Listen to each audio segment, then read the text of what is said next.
Barangay Health Station itukod sa Barangay Kinuman Sur, Congressman Ando Waminal gipasalamatan tungod sa maong dalaygon nga proyekto. Mareport si Glenn Ray Ruluna.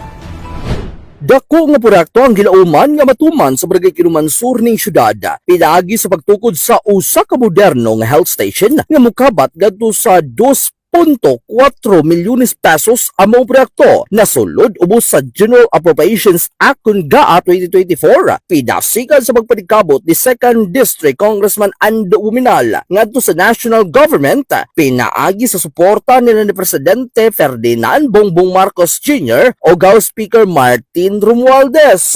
Ang mga proyekto adunay dako suporta nila ni Ozoma City Mayor Attorney Indy Waminal Jr. o Misamis Occidental Governor Henry Waminal na napakita sa lang kuskanon nga pagkig-alayon alang sa kaayuan sa mga residente sa mong barangay. Ang barangay station gilauman nga mamayamang full equip o modernong pasilidad na mag-alagad sa maayong panglawas o panghinanglanon sa mga residente sa Kinuman Sur. Sa bigas bahin, si Kapitan Ricky Alduesa sa Barangay Kinuman Sur mipadayag sa dako nga pagpasalamat sa mga lideres nga mipadayon og nangusog alang sa maong proyekto. Matod pa ni Alduesa ang maong health station dako og ikatabang sa mga residente labi na sa mga nanginahanglan og medical services na duol ra sa maong lugar.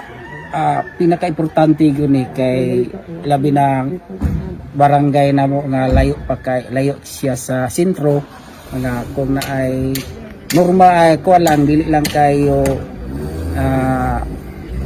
nga sakit ng madala ra diri sa barangay kung naalay mo duty ang ato ang nurse o ato ang bitsabulyo makatabang ra gyud sa mga katawhan.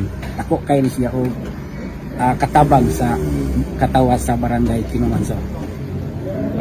Minsan siguro sa tulo ka mga pillars, labi na kay kung ando ka.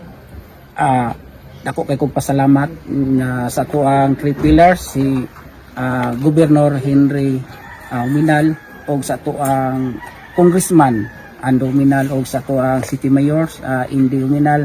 Dako kay mi og pasalamat sa labi na sa mga opisyal sa barangay ug sa katawan sa Kinuman Sur nga naapil yun ako ang barangay o ilahang gitagan o importante kay kaning kong barangay sa Kinuman Sur sa latest nga katuigan dako kayo og kasaban sa previous pirti yung lisura ang katawhan diri karon dako na kayo kasaban mao ni giingon nila sa ilahang asinso na gyud ang ato ang barangay Kinuman Sur. Ang pagpatukod sa maong health station usa ka pagpakita sa padayon nga suporta ug pagpalambo sa mga rural barangay sa Uzamis ug sa probinsya diin ang mga local officials tinabangay aron nga mapalambo ang kahimtang sa panglawas ug kaayuhan sa mga katawhan.